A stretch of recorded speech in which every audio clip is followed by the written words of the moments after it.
Hello again. In this video we're going to be talking about different types of malware, and it's going to be kind of like a quiz. So stay with me until the end, and I'm going to ask specific questions to quiz you and to test your understanding of what type of analysis you would perform to analyze different types of malware.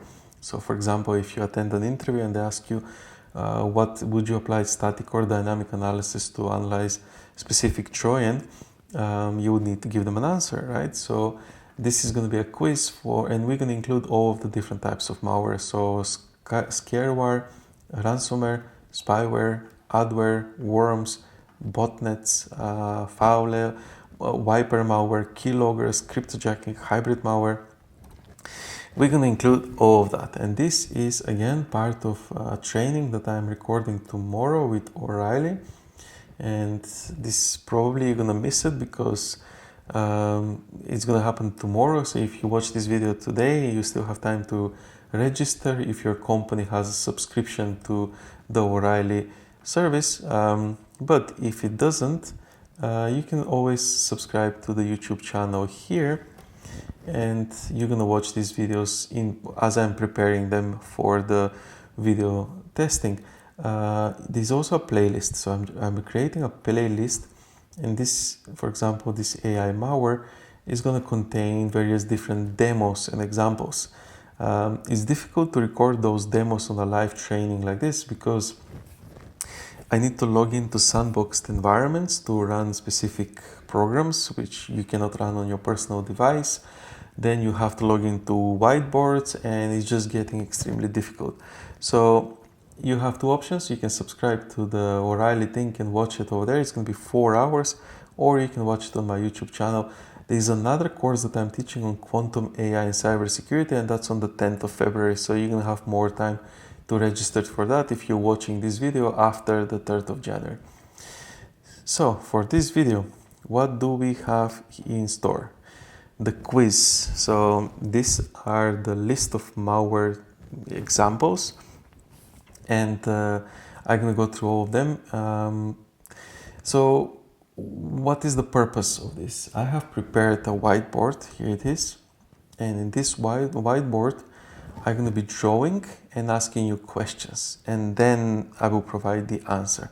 But for that, I need to log in to my iPad. And I'm going to shift now to my iPad just to see if I can share that screen. There we are, so hopefully you can still hear me. Oh no, this didn't share. MacBook Pro. There we are. This is the copy of the original, so I can do whatever I want. I can draw over here because I still have my original copy. Yes, I do. So there we are. We can draw, and this is image I created as a PDF document, and you won't believe how long it took me to create this one stupid image. What color? Let's use red.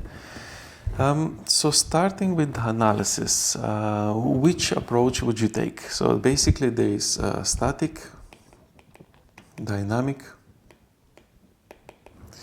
or hybrid.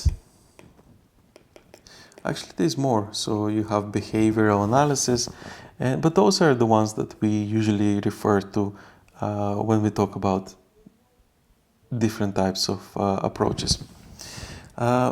Choosing, let's say we pick the first one, ransomware. What is the ransomware and how do you detect it? So this is a quiz for you. It's a question. If you think about ransomware, how would you detect ransomware? And I'm going to explain now. Well, the type of approach that you need to apply is going to be one of those, static, dynamic, or hybrid. I would choose, for this one, I would choose the hybrid approach. Why? Because ransomware often uses obfuscation techniques to evade the static signature detection. So you can apply static analysis to identify patterns. You can apply dynamic analysis to observe real-time encryption activities. And you can watch communications between the command and control, the C2 service. So command and control is usually written C2. I don't know why. But hybrid systems are more useful to identify new variants. So if you want to identify new variants, and polymorphic malware, AI malware, would belong to that category, you would need to apply a hybrid analysis. Question number 2, Trojans. What type of analysis would you apply for Trojans if you have sneak malware into your PC? Static, dynamic, or hybrid? For the Trojans, I would still apply hybrid analysis, and the justification why I would apply hybrid analysis is that Trojans are designed to appear as legitimate software. So with static analysis, you can detect known signatures, and with dynamic analysis, you can observe the malicious payload delivery with such as downloading other malware, stealing data, and you're going to need to have both of those in combination in order to effectively detect Trojans. Third one, which one should we pick? Let's pick scareware. So this is going to be the third one that we're going to analyze.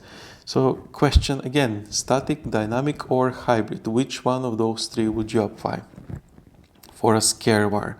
And scareware, again, a reminder, it's something that scares you into purchasing from a fake program or logging into a fake web page.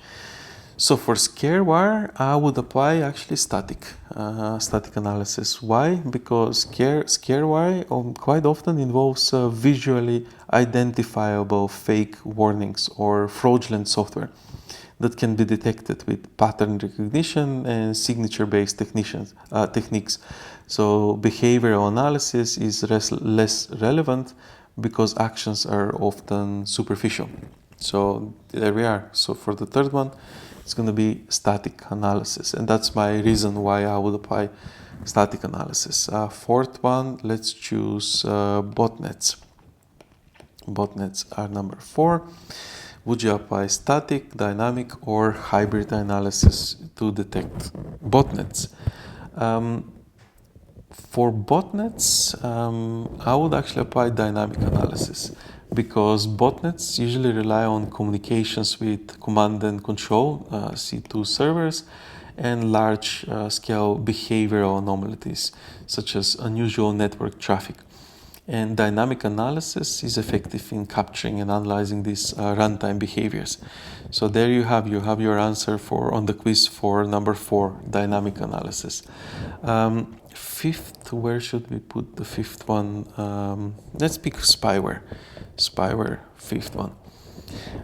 So would you apply static, dynamic, or hybrid approach? For spyware, I would apply the hybrid approach. Why? Because the spyware usually runs stealthy and gathers data over time. So static analysis identifies known spyware patterns, but dynamic analysis observes suspicious behavior, such as unauthorized access to sensitive files or communications. So this is why I would apply the hybrid analysis to get both of those. Sixth, which one should we pick? Sixth, let's pick adware. So adware, would you apply a static, dynamic, or hybrid approach to analyze adware? For adware, I would choose the static approach, because adware typically includes predictable patterns, such as embedded scripts or executable files which are associated with unwanted advertisements. And static analysis effectively detects those signatures. So there we are, number 6. Static analysis is sufficient for that, and you don't want to go for the overkill and analyze too much when you can do other things at work. And the only one left here is the worms, so let's put that number 7. Would you, for worms, which can spread across the computer, would you apply static, dynamic, or hybrid analysis? For worms, I would apply dynamic analysis, and this is the second one. The reason would be that worms usually propagate through networks and exploiting vulnerabilities. That is how they spread. And with real-time monitoring of unusual network activities and resource usage, you can detect it. It's necessary to detect it. So static analysis won't do the job. You need to have dynamic analysis. Moving on, now what do we have? Number 8, let's put foulest malware. So this is easy now, I don't have to decide which one because they're in line. Foulest malware. So would you apply, let's write this down again, static, dynamic, or hybrid? Hybrid is a combination of static and dynamic. What type of approach would you apply for fileless malware? I would apply dynamic for this specific malware because it operates entirely in memory. So it makes this makes static analysis less effective or ineffective, completely ineffective actually. Dynamic monitoring of memory usage and process behavior is what is required to identify such malware. Now moving on to the 9th type of category of malware. This is the mobile malware. What type of analysis would you apply to detect mobile malware? For this, I would usually apply hybrid analysis. Why? The reason why I would apply hybrid analysis for mobile malware is that this type of malware usually combines stealth and behavioral anomalies, and static analysis can help detect known patterns in like AP key or IOS packages, but dynamic analysis identifies unauthorized access to device features or sensitive data, so you need to have both. 10th, wiper malware.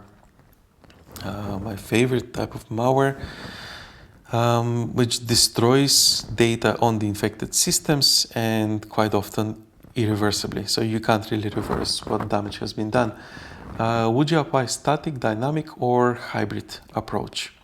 For this, I would apply hybrid analysis because wiper malware destroys the data and often disguises itself. So static analysis would help identify known destructive patterns, and dynamic analysis would help observe the unauthorized data detection activities. So this is the number 10. The answer here would be hybrid analysis.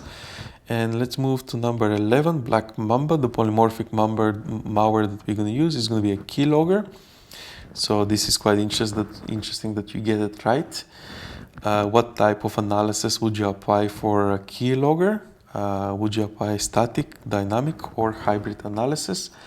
For keyloggers, I would usually apply the third, the hybrid analysis, combination of static and dynamic, because keyloggers, they would capture keystrokes in real time, and this requires behavioral monitoring of suspicious processes and accessing input devices, or it would require intercepting keyword data streams. So that's why for this specific malware, I would apply dynamic analysis. 12th, cryptojacking. What type of analysis would you apply to detect cryptojacking? So from the three, static, dynamic, or hybrid analysis. For cryptojacking, I would apply dynamic analysis because cryptojacking exploits system resources for cryptocurrency mining, and detecting abnormal CPU and GPU usage and unauthorized connections to mining pools is best achieved through dynamic methods. 13th, I think this is probably the last one from the list. Let's see. Yes, it is the last one. 13th, hybrid malware. Now, for hybrid malware, what type of analysis would you apply? Static, dynamic, or hybrid? Well, this one is quite obvious actually. You need hybrid analysis. The reason, because hybrid malware combines techniques from multiple malware types, and this complexity requires a combination of static analysis to identify known components and dynamic analysis to observe new behaviors. And now just a summary of these approaches. So for ransomware, hybrid analysis, because it combines static signatures and real-time encryption behaviors.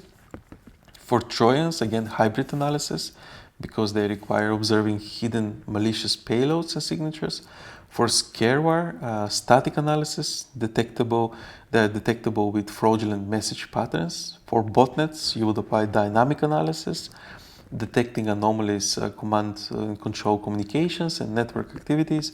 For spyware, you would apply static analysis, hybrid analysis, because it combines patterns with stealthy runtime behaviors. Adware, static analysis, because it's signature-based detection of unwanted advertisement scripts or files. For worms, dynamic analysis, because it relies on monitoring propagation behavior and network activity. For file-less malware, dynamic analysis, because it operates in memory and requires runtime behavioral analysis. Mobile malware is detected with hybrid analysis, because you need to combine static detection of APK and iOS packages and behavioral observation. Wiper malware, you need to apply hybrid analysis, because it observes the destructive activity alongside static signature analysis. Keyloggers, which we're going to talk about later on again, dynamic analysis, because it monitors the processes intercepting keystroke inputs. Cryptojacking, dynamic analysis, detects anomalic system resource usage linked to mining activity. And for hybrid malware, hybrid analysis, because it combines the multiple techniques that require hybrid approach. So there we are. Now you have the answers to the quiz. And if you attend an interview or if you're sitting on a table with cybersecurity people, you're going to feel very confident that you can answer all their questions. So you're going to know which type of malware you need to analyze with a specific approach. And if this video was a little bit too fast, I hope it wasn't, but if it was too fast and if you don't remember, so if I ask you now, how would you detect wiper malware, and if you still don't know, then rewatch the video again and it will become clear. But for a cybersecurity professional, it's quite important that you know this, that you know specifically what type of approach to apply to detect specific malware, because not all malware is detectable with the same approach.